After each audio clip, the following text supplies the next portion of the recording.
श्री शिवाय नमस्तुभ्यम। हर हर महादेव। महाराष्ट्र बीड़ में आज 8 जून से श्री शिव महाप्राण कथा शुरू हो गई है।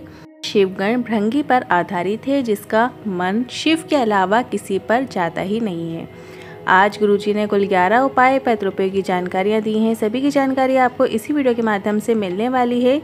किसी कारणवश यदि आपने आज कथा नहीं सुन पाए हैं तो पूरी कथा का रास्ता दब आपको इस छोटे से वीडियो से प्राप्त होने वाला है। तो बढ़ते हैं आज की कथा की पहली जानकारी की ओर। कथा की शुरुआत काफ़ी अच्छे दिन से हो रही है। गुरुजी ने कहा आज प्रदोष का दिन है, रवि प्रदोष का दिन है और आज से ये बीड़ की कथा शुरू हुई है। बढ़ते हैं आज की कथा की दूसरी जानकारी की ओर। गुरुजी ने कहा पहले भी कहा है, शिव महापुराण कथा करवाने वाला और कोई नहीं देवादेव महादेव हैं, और जो कथा करवा रहे हैं वो महादेव जी ही हैं, और कथा करवाने वाले और सुनने वाले भी महादेव ही होते हैं। बढ़ते हैं आज की कथा की तीसरी जानकारी की ओर। जब किसी की बहस चलती है तो उसकी पहचान उसकी बहस से पता चल जाती है। अगर किसी इंसान की पहचान करना है तो बहुत धन, वैभव, सत्ता की आवश्यकता नहीं है। उसकी केवल वाणी से ही उसकी पहचान की जा सकती है। परिवार की पहचान घर के संस्कार से पता चल जाती है। उसकी वाणी उसकी पहचान बता देती है। बढ़ते हैं आज की कथा की चौथी जानकारी की ओर। भगवान के लिए फूल कब तोड़ा जाता है? गुरुजी ने कहा नहाने के पहले फूल तोड़ा जाता है या नहाने के बाद फूल तोड़ा जाता है? तो गुरुजी ने कहा पुष्प शिव महाप्राण कथा जो कि 5 दिन के लिए की गई थी, उस 5 दिन की जो शिव महाप्राण कथा थी, पुष्प शिव महाप्राण कथा में हमने पुष्प से जुड़ी हुई सभी जानकारियाँ दी हैं। और आस्था वालों से हम निवेदन करेंगे कि पंच पुष्प शिव महाप्राण कथा को फिर से टेलीकास्ट किया जाए, पुष्प से जुड़ी जानकारी सभी को फिर से प्राप्त हो जाए। तो गुरुजी ने जो क्वेश्चन किया था कि भगवान के लिए पुष्प नहाने के पहले तोड़ा जाता है, नहाने के बाद तोड़ा जाता है, पुष्प को भगवान के लिए हमेशा नहाने के पहले ही तोड़ा जाता है, और पुष्प को कभी भी धोकर शंकर भगवान पे या किसी देवता पे नहीं चढ़ाना चाहिए। तब वृक्ष से आप पुष्प तोड़ते हो, पौधे से आप पुष्प तोड़ते हो, उसे वैसे का वैसे ही भगवान पे समर्पित करना चाहिए। बढ़ते हैं आज की कथा की 5वीं जानकारी की ओर। शारदा जी पत्र लेकर आई, लिखती हैं मेरा 22 साल का बेटा एक्सीडेंट में मर गया। दिन भर रोते रहते। एक दिन मेरी बहन ने सीहोर के महाराज की कथा के बारे में बताया और पंडाल में कथा सुनने का लाभ बताया।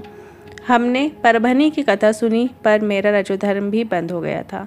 कथा पंडाल के रज को गर्भ में लगा लिया। सीहोर कुपेश्वर धाम भी गई, पशुपतिनाथ व्रत भी किए और 2 बार आंकड़े की जड़ का प्रयोग किया और 2 बार सीहोर भी आई, पर बाबा की कृपा के बिना रजोधर्म के मेरा गर्भ ठहर गया और बाबा ने 2 बेटों को दिया है, उसी का आभार व्यक्त करने आए हैं।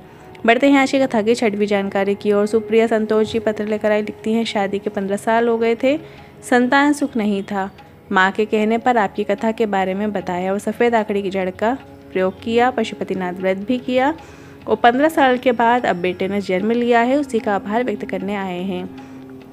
बढ़ते हैं आज की कथा की 7वीं जानकारी की ओर। नंदा जी पत्र लेकर आई, लिखती हैं मेरी छाती में गांठ हो गई थी, जिसे 4 साल पहले ऑपरेशन से निकाल दिया गया था, पर फिर से दूसरी ओर गठान हो गई और मेरे आसपास के लोग शिव पर जल चढ़ाते थे। मैंने भी शिव पर जल चढ़ाना शुरू किया और बाबे कृपा से बिना ऑपरेशन के गांठ गल गई है, उसी का आभार व्यक्त करने आए हैं।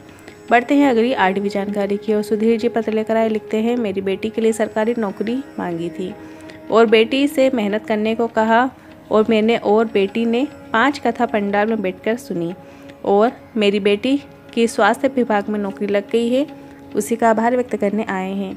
बढ़ते हैं आज की कथा की 9वीं जानकारी की ओर। श्रद्धा जी पत्र लेकर आई, लिखती हैं संतान सुख नहीं था।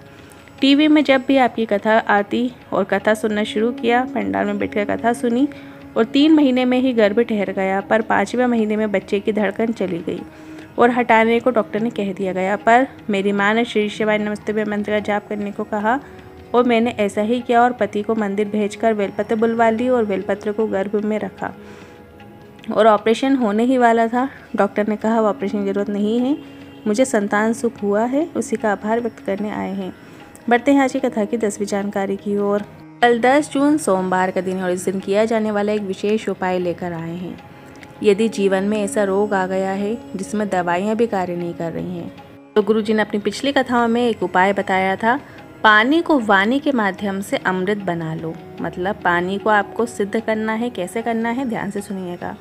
एक पात्र में जल भर लेना है या एक कलश में आपको जल भर लेना है। तांबे के पात्र में, तांबे के कलश में आपको एक जल भर लेना है और नमः शिवाय या ओम नमः शिवाय या श्री शिवाय नमस्तुभ्यं मंत्र का जाप करते हुए उस कलश को देखना है। किसी भी एक मंत्र का 108 बार उपयोग करना है और उस कलश का जल को देखते देखते इसके बाद जल को शिवलिंग पर अर्पित कर दिया जाता है। या तो आप घर से ही कलश को सिद्ध करते हुए ले जाएं, मतलब सबसे पहले कलश में आप पात्र में जब पानी भरते हैं, इसके बाद आप उसको देखते हुए 108 बार श्री शिवाय नमस्तुभ्यं या नमः शिवाय ओम नमः शिवाय मंत्र का जाप करें और इसके बाद उस कलश को शिवालय ले जाकर शिवलिंग पर अर्पित कर दें। या आप मंदिर के प्रांगण में भी बैठकर 108 बार श्री शिवाय नमस्तुभ्यं मंत्र का प्रयोग करते हुए उस कलश की ओर देखते हुए इस उपाय को कर सकते हैं और इसके बाद वह जो कलश का जल है वो शिवलिंग के ऊपर अर्पित कर दिया जाता है और उस जल को औषधि रूप में झेल लिया जाता है और दिन में 3 बार सुबह दोपहर शाम उस जल का आचमन कर लिया जाता है। शरीर में दवाइयाँ कार्य करना शुरू कर देती है और रोग मुक्ति निश्चित प्राप्त होती है। ये वाणी का उपयोग से पानी को अमृत बनाने का तरीका होता है। इस उपाय को आप 9 जून सोमवार के दिन करके विशेष लाभ प्राप्त कर सकते हैं। साथ ही सोमवार के दिन आप एक और विशेष उपाय कर सकते हैं। सोमवार के दिन शाम के समय आप बेलपति के वृक्ष के नीचे एक दीपक ज़रूर लगाइएगा। यदि घर में पैसों की आवक नहीं हो रही है, घर में बरकत की कमी है, तो ऐसे में आपको बेलपति के वृक्ष के नीचे दिया लगाना होता है। अब आप बेलपति के वृक्ष के नीचे जब दिया लगाएं तो 2 लंबी बाती का प्रयोग करें। घी का दिया होना चाहिए। शाम के समय प्रदोष काल के समय आप ये दीपक बेलपत्री के वृक्ष के नीचे प्रज्वलित कीजिएगा। श्री शिवाय नमस्तुभ्यं बोलते हुए प्रज्वलित कीजिएगा। साथ ही वहाँ की थोड़ी सी रच को आपको उठा लेना है। जब आप दीपक प्रज्वलित कर दें, नमस्कार कर लें, हो सके तो 108 बार आप श्री शिवाय नमस्तुभ्यं मंत्र का भी स्मरण कर सकते हैं या 11 बार, 21 बार या 1 मिनट के लिए आप वहाँ बैठकर या खड़े होकर भी श्री शिवाय नमस्तुभ्यं मंत्र का स्मरण कर सकते हैं। इसके बाद वहाँ की रच को थोड़ी सी जो मिट्टी पड़ी होती है वो उसको उठाकर आपको अपने घर में लाकर पटक देना है।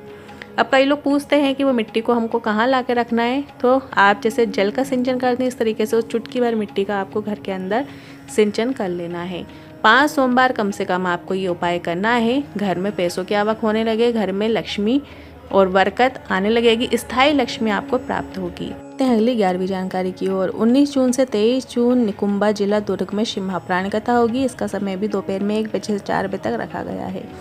फिर 26 जून से 2 जुलाई बैजापुर छत्रपति संभाजी नगर में शिव महाप्राण कथा होगी और इसके बाद गुरुजी की जो अगली शिव महाप्राण कथा है वो 5 जुलाई से 9 जुलाई गुरु पूर्णिमा शिव महाप्राण कथा सीहोर में होगी, धर्मशाला में होगी। ये ना तो टीवी में आएगी ना ही पंडाल में होगी।